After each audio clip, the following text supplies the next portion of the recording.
Hai, Assalamualaikum warahmatullahi wabarakatuh. Kami ingin membentangkan isu sosial dan budaya rakyat Malaysia dalam tempoh Perintah Kawalan Pergerakan dan hubungannya dengan etika sosial dan berbudaya dalam pelbagai peradaban. Assalamualaikum, saya Nur Alisa binti Zainal akan membentangkan tentang pendahuluan termasuklah penyataan masalah, objektif kajian dan kepentingan kajian. Pendahuluan. Pada tahun 2019 yang lalu, seluruh masyarakat dikejutkan dengan satu fenomena yang tidak pernah dialami oleh seluruh dunia, iaitu wabak virus COVID-19. Menurut Pertubuhan Kesihatan Sedunia (WHO), coronavirus atau COVID-19 adalah suatu kelompok virus yang dapat menyebabkan penyakit pada haiwan atau manusia. Coronavirus diketahui menyebabkan infeksi saluran pernafasan pada manusia mulai pada batuk ringan hingga ke yang lebih serius. Coronavirus atau COVID-19 juga telah diumumkan sebagai satu pandemik kesihatan. Ia bukan sahaja memberi kesan terhadap kesihatan seseorang yang disakiti, bahkan ia juga boleh menyebabkan kemunduran di sesebuah negara jika tidak diatasi dengan segera. Salah satu cara yang berkesan dalam usaha memutuskan rantaian jangkitan COVID-19 ini adalah penjarakan sosial seperti mana yang telah diwawarkan oleh Pertubuhan Kesihatan Sedunia.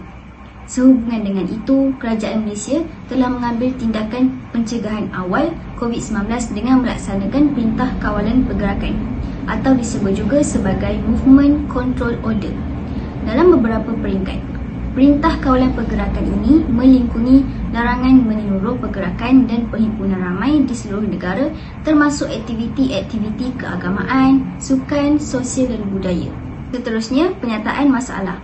Secara umumnya, segala aktiviti yang melibatkan interaksi sosial seperti majlis perkahwinan, pendidikan dan aktiviti keagamaan boleh dilakukan secara bebas pada bila-bila masa sahaja.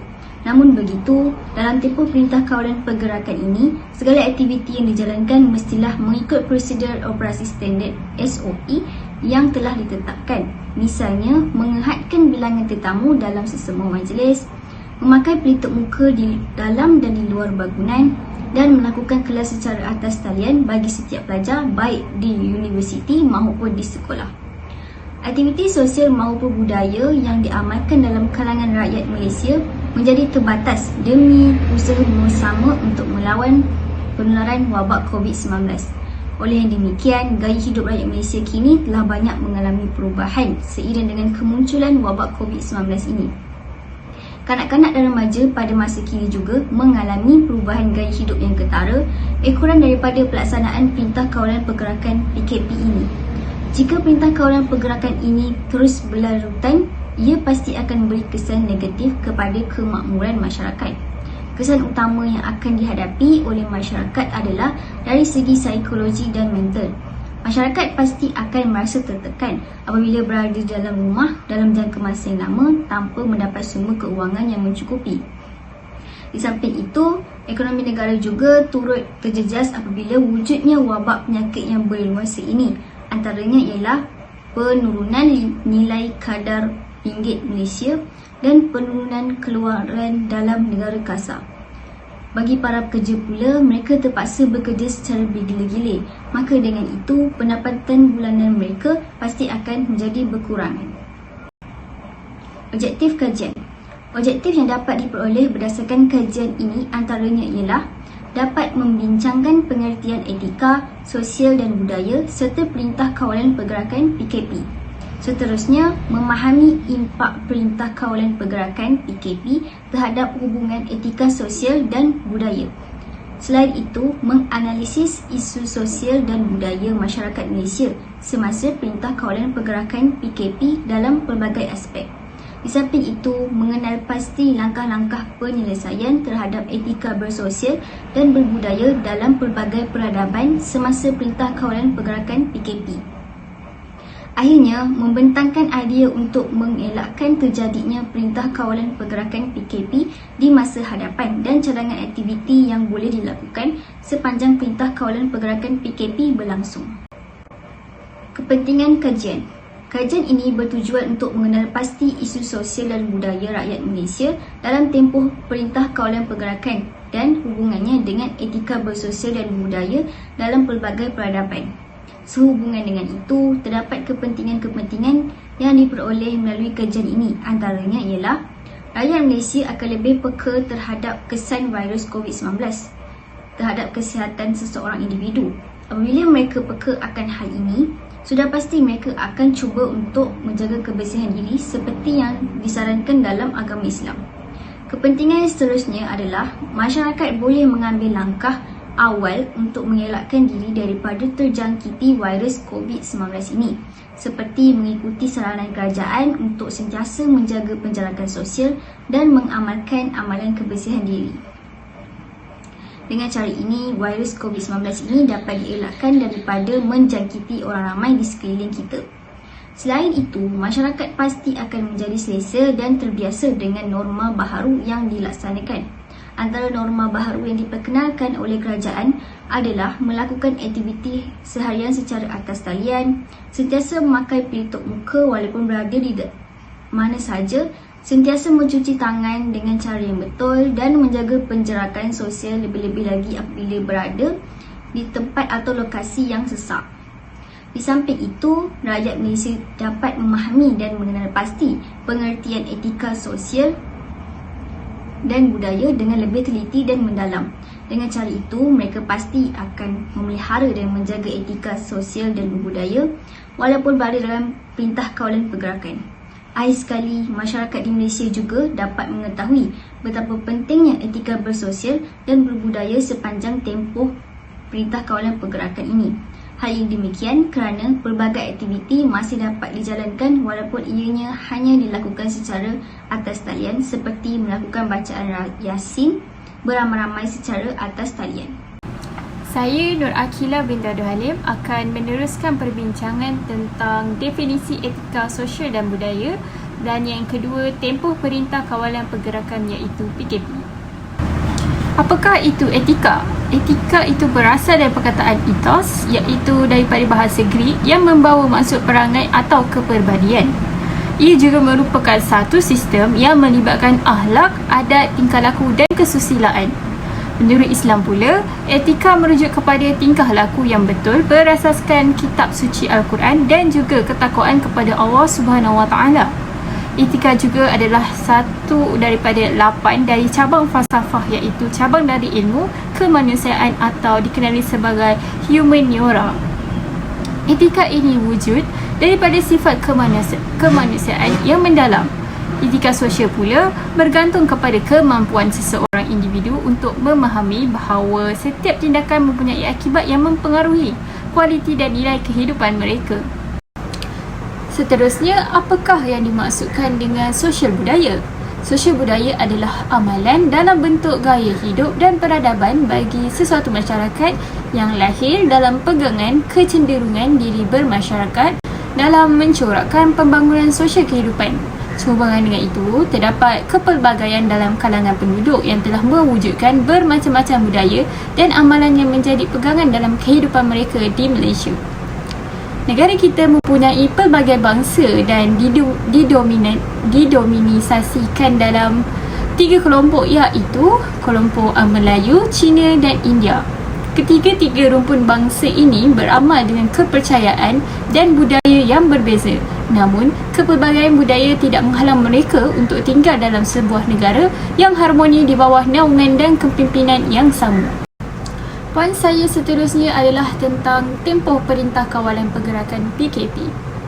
Seperti yang kita tahu, pada bulan Disember 2019 yang lalu, penemuan virus baru iaitu coronavirus atau dikenali sebagai COVID-19 di Wuhan, China telah menimbulkan banyak kerisauan pada setiap pihak di serata dunia. COVID-19 ini adalah sejenis penyakit berjangkit yang mampu menyerang manusia dengan pelbagai cara seperti melalui sentuhan ataupun transmisi zarah pernafasan manusia. Oleh yang demikian, maka wujudlah Perintah Kawalan Pergerakan iaitu dikenali sebagai PKP. Perintah Kawalan Pergerakan atau singkatannya PKP merupakan inisiatif utama kerajaan Malaysia dalam usaha membendung wabak COVID-19 yang telah dikuatkuasakan pada 18 Mac 2020 yang lalu. Matlamat utama perkara ini adalah untuk mengasingkan dan mengekang sumber wabak COVID-19 ini daripada terus menular. Punca utama kerajaan melaksanakan PKP ini adalah kerana pertambahan kes COVID-19 secara mendadak yang telah membimbangkan dan mencemaskan rakyat Malaysia, terutamanya para petugas kesihatan dan perubatan. Tempoh yang diberikan untuk pelaksanaan PKP ini adalah selama 14 hari dan ia akan berlanjut sehingga kes jangkitan berada dalam keadaan yang terkawal. Terdapat beberapa prosedur dan arahan yang telah dikeluarkan sepanjang Perintah Kawalan Pergerakan dilaksanakan. Antara arahan yang telah dikeluarkan adalah larangan menyeluruh terhadap pergerakan dan perhimpunan ramai termasuk aktiviti keagamaan, sukan, sosial dan budaya. Rakyat Malaysia juga telah dilarang untuk merentas daerah atau negeri dan dilarang menghadiri serta mengadakan sebarang majlis keramaian seperti kenduri, sambutan hari jadi tidak dibenarkan. Keduanya, sekatan menyeluruh semua perjalanan rakyat Malaysia ke luar negara. Bagi mereka yang baru pulang dari luar negara, kelompok ini diwajibkan untuk menjalankan pemeriksaan kesihatan dan melakukan kuarantin selama 14 hari di rumah. Ketiga, sekatan kemasukan semua pelancong dan pelawat asing ke dalam negara untuk mengurangkan risiko pertambahan imported case daripada negara luar. Seterusnya, arahan penutupan semua institusi pendidikan seperti taska, sekolah kerajaan, institusi pengajian tinggi awam dan swasta serta institusi kemahiran di seluruh negara. Dan yang terakhir adalah arahan penutupan semua premis kerajaan dan swasta kecuali yang terlibat dengan perkhidmatan penting negara seperti hospital, bahan api, perbankan dan lain-lain. Hal ini demikian, tempat-tempat yang dinyatakan adalah tempat-tempat yang amat berisiko untuk berlakunya penularan jangkitan wabak ini dalam kalangan rakyat Malaysia. Assalamualaikum, nama saya Nur Afina Hafizan binti Hasmuni. Saya akan membentangkan impak tempoh Perintah Kawalan Pergerakan terhadap etika sosial dan budaya. Semenjak adanya tempoh Perintah Kawalan Pergerakan atau lebih dikenali sebagai PKP, negara kita mengalami beberapa perubahan seperti sesi persekolahan dijalankan secara atas talian serta kita tidak dibenarkan untuk merentas daerah, negeri dan juga negara. Perubahan ini telah memberikan beberapa impak terhadap hubungan etika sosial dan budaya rakyat Malaysia. Impak tempoh Perintah Kawalan Pergerakan terhadap hubungan etika sosial dan budaya. Yang pertama ialah masyarakat dapat beribadah dengan ahli keluarga. Namun, hal ini menyebabkan penggunaan tempat beribadah tidak dapat digunakan. Kekangan ini menyebabkan masyarakat tidak dapat bersosial seperti sebelum ini, di mana mereka mungkin saling berkongsi dan juga mendalami ilmu agama bersama-sama. Namun, hal ini juga merupakan kesempatan mereka untuk mengeratkan ukhuwah di antara keluarga, di mana sebelum ini mereka mungkin tidak berpeluang untuk melaksanakan ibadah bersama-sama. Impak tempoh Perintah Kawalan Pergerakan terhadap hubungan etika sosial dan budaya yang seterusnya ialah masyarakat terpaksa berkomunikasi melalui alam maya. Hal ini kerana masyarakat tidak dibenarkan untuk mengadakan sebarang perjumpaan yang melibatkan pengumpulan orang ramai di dalam satu kawasan. Hal ini untuk mengelakkan penyebaran virus COVID-19. Ini menyebabkan hubungan sosial di antara masyarakat terbatas. Masyarakat memerlukan telefon dan juga sosial media untuk terus berhubung di antara satu sama lain. Hal ini juga turut memberi kesan kepada kanak-kanak, terutama yang bersekolah. Ini kerana mereka tidak dapat untuk berseronok dengan rakan mereka seperti ketika sebelum pandemik ini muncul. Kanak-kanak ini mungkin akan menjadi seorang yang pemalu dan juga sukar untuk berbual dengan rakan mereka di kemudian hari. Umum mengetahui kebanyakan kanak-kanak ini tidak mempunyai telefon dan hanya bergantung kepada telefon ibu bapa mereka sahaja. Ini menyebabkan peluang untuk mereka berbual dengan rakan mereka agak tipis.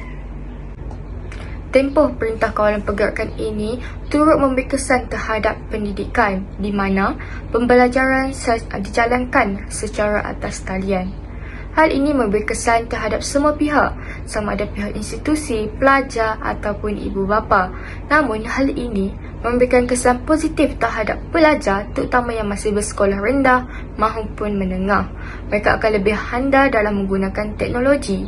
Seperti kita sedia maklum, masyarakat sekarang berada di zaman di mana penggunaan teknologi diguna pakai secara meluas. Maka, pembelajaran secara atas talian ini membantu pelajar untuk meneroka teknologi dan dapat mengelakkan pelajar menjadi kurang mahir dalam menggunakan teknologi yang akan memberikan kesan yang buruk kepada negara suatu hari nanti.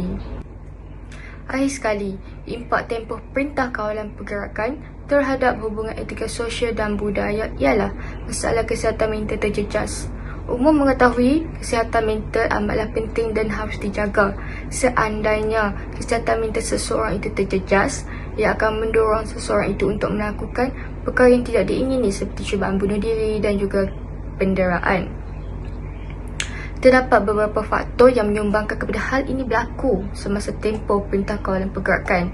Salah satunya ialah faktor keluarga di mana mereka terpaksa menguruskan anak dan suami di samping mereka terpaksa menghadapi tekanan kerja pejabat di rumah.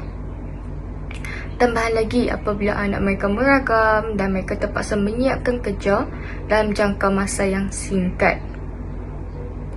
Seterusnya, faktor kewangan. Semasa tempoh Perintah Kawalan Pergerakan ini, segelintir masyarakat hilang punca pendapatan. Hal ini akan membuatkan individu tersebut menghadapi tekanan dan kemurungan. Apabila tempoh Perintah Kawalan Pergerakan ini berlaku, kita terpaksa berada di dalam rumah sahaja dan tidak dibenarkan keluar. Ini menyebabkan sesetengah masyarakat mereka tidak dapat melakukan perkara yang sebelum ini mereka lakukan untuk menghilangkan tekanan seperti berjoging, bercuti dan lain-lain. Kesan ini menyebabkan mereka mengalami tekanan yang hebat kerana terpuruk di dalam rumah tanpa melakukan aktiviti tersebut. Seterusnya, saya Fatin Nur Rashidah binti Muhammad Raimi akan menerangkan tentang isu sosial dan budaya semasa PKP di mana ia merangkumi tentang aspek agama dan juga aspek pendidikan. Dalam aspek agama, kita dapat lihat terdapat isu sosial dan budaya yang telah terbangkit, antaranya adalah perubahan dalam segi aktiviti keagamaan. Kegiatan ibadat dan keagamaan juga tidak dapat dilakukan dengan sempurna. Selain itu, aktiviti keagamaan terpaksa ditukarkan kepada penyampaian secara maya. Seterusnya, kita dapat lihat untuk umat Muslim, urusan pernikahan terpaksa dilakukan dengan cara yang lebih mudah. Di sini saya mahu menekankan contoh di mana kita dapat lihat perubahan dalam segi aktiviti keagamaan ini terjejas dan terkena tempias dalam kalangan umat Muslim, antaranya di mana aktiviti-aktiviti yang sering mereka lakukan sebelum PKP antaranya adalah solat berjamaah, solat tarawih, aktiviti keagamaan seperti penyampaian forum, ceramah dan juga qiyamul lail terpaksa dilakukan secara tertutup, iaitu secara bersendiri, di mana sepanjang PKP ini arah-arahan yang dikeluarkan oleh pihak kerajaan menggesa semua rakyat Malaysia untuk melakukan penjarakan sosial dan juga tiada aktiviti-aktiviti bersemuka secara beramai-ramai dapat dijalankan.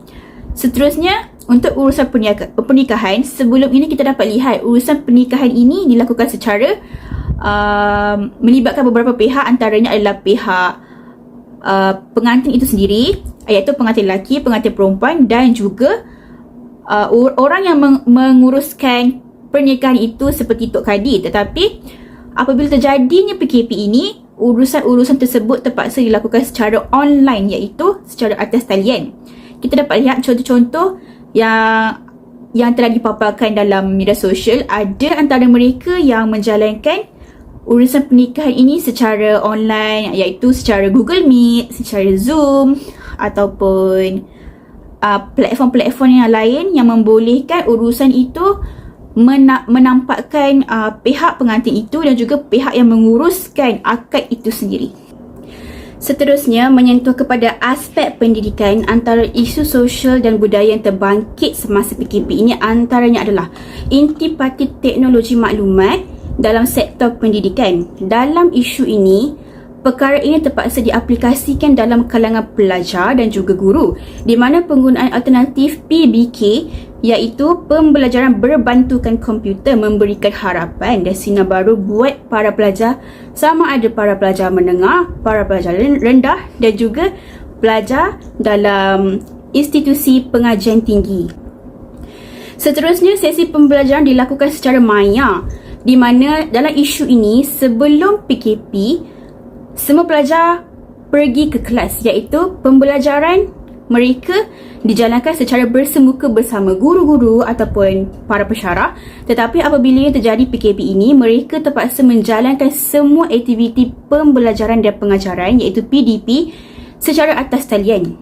Dalam isu ini juga terdapat beberapa pihak yang mengalami kekangan dalam mengakses jaringan internet, di mana ada para pelajar ataupun para pendidik yang duduk di kawasan pedalaman. Mereka ini berada dalam golongan yang sukar untuk mendapat capaian ataupun internet dalam halaju yang baik ataupun tinggi. Dalam mengelakkan daripada berlakunya keciciran pelajar, pihak KPM telah bersama-sama berusaha melaksanakan berbagai-bagai cara ataupun kaedah yang berkesan dalam menjalankan aktiviti pelajaran ataupun pembelajaran secara atas talian dalam kalangan pelajar supaya mereka tidak ketinggalan dengan mengadakan takwim tahunan yang bersesuaian dengan keadaan ataupun situasi para pelajar itu sendiri. Seterusnya, memandangkan sesi PDP iaitu pengajaran dan pembelajaran terpaksa dilakukan secara maya. Hal ini turut menjadikan institusi atau bidang pendidikan menjadi sebuah transformasi ataupun revolusi dari segi penyampaian mereka, kerana perkara-perkara secara moden ataupun menggunakan teknologi yang tinggi diaplikasikan dalam aktiviti itu. Hal ini sekaligus memberikan pendedahan yang cukup baik kepada para pelajar dan juga para pendidik, di mana hal ini akan memberikan mereka sinar baharu dan juga membukakan lagi penglihatan dan juga pengetahuan mereka dari segi teknologi yang terdapat dalam negara kita. Aspek komunikasi. Segala aktiviti yang memerlukan masyarakat untuk berkumpul di satu tempat tidak dibenarkan. Hal ini demikian dapat menimbulkan pelbagai masalah yang boleh dihadapi oleh seluruh rakyat Malaysia, terutamanya dari segi berkomunikasi antara satu sama lain. Bagi mengatasi masalah ini, kerajaan memberi inisiatif dan cadangan agar segala hal yang melibatkan komunikasi secara dua hala atau berkumpulan mestilah dilakukan secara atas talian sepanjang Perintah Kawalan Pergerakan PKP ini berlangsung. Semua sekolah dan universiti tidak lagi dibenarkan untuk menjalankan kuliah secara bersemuka. Segala aktiviti pengajaran dan pembelajaran kini diganti menggunakan kaedah pembelajaran secara atas talian. Hal ini akan menyebabkan interaksi dan komunikasi antara sesama pelajar menjadi berkurangan. Dari segi pekerjaan pula, pihak kerajaan dan swasta telah mengarahkan untuk pekerja-pekerja bekerja dari rumah sahaja. Kehadiran ke tempat kerja akan ditetapkan apabila terjadi hal-hal yang penting sahaja. Sama seperti para pelajar, para pekerja juga akan menggunakan kaedah secara atas talian apabila ingin berkomunikasi, seperti mengadakan mesyuarat-mesyuarat bersama pihak atasan. Dalam aspek ekonomi pula, segala aktiviti jual beli dan promosi-promosi jualan juga hendaklah dilakukan secara atas talian. Para pelanggan yang ingin membeli tidak dibenarkan untuk berkunjung ke kedai dan pasaraya, tetapi mereka hendaklah membeli secara atas talian, tidak kira apa sekali jenis produk yang ingin dibeli. Bagi para peniaga pula, mereka akan melakukan promosi jualan mereka melalui platform-platform media sosial seperti Facebook, WhatsApp dan Instagram.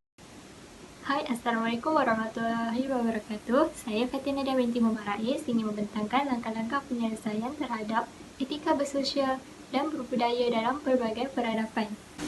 Langkah-langkah penyelesaian yang pertama adalah media sosial menjadi keutamaan pada tempoh ini dan seterusnya, iaitu kerana dalam tempoh PKP kita hanya berkomunikasi secara atas talian saja.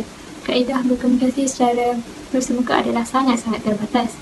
Tidak kira pada untuk pelajar, cikgu ataupun para pekerja yang memerlukan work from home, iaitu dan istilahnya adalah bekerja dari rumah dengan menggunakan laptop dan juga telefon. Dan ini dapat membantu para-para yang memerlukan dengan melalui media sosial, iaitu WhatsApp, Twitter, Facebook dan lain-lain. Tinjauan boleh dilakukan secara berkala dalam kalangan penduduk setempat untuk mengenal pasti masalah-masalah mereka alami dan juga dapat memberi sedikit sumbangan kepada mereka yang memerlukan daripada pelbagai segi, seperti memberi makanan ataupun memberi sedikit wang dan barang-barangan keperluan khas. Dan seterusnya adalah langkah-langkah penyelesaian kedua adalah bentuk bantuan yang boleh diberikan oleh penduduk setempat mesti dikenal pasti dan dipadankan berdasarkan keperluan mereka. Ini juga dapat memberi sumbangan kepada mereka yang memerlukan, seperti yang saya katakan tadi, iaitu kita menggunakan hashtag kita jaga kita, iaitu membantu mereka antara satu sama lain, ataupun kita hanya membayarkan perkara-perkara tersebut supaya pihak atasan memberi mereka sumbangan yang pada mereka yang memerlukan dan ataupun dapat memberitahu kepada NGO yang sedia membantu rakyat yang tersekat bekalan makanan atau mempunyai masalah kewangan untuk mereka. Dan langkah-langkah penyelesaian seterusnya adalah hubungan etnik yang sangat-sangat terbatas. Ini dapat memorak-perandakan perpaduan dan menghancurkan keharmonian hubungan etnik yang telah lama terjalin dalam masyarakat kita yang berbilang etnik. Ini kerana penyalahgunaan media sosial yang berlaku kepada individu dan segelintir masyarakat kerana mereka menggunakan media sosial dengan cara-cara yang salah, iaitu seperti memperbesar-besarkan isu perkauman dan agama sesuka hati untuk meraih kepuasan diri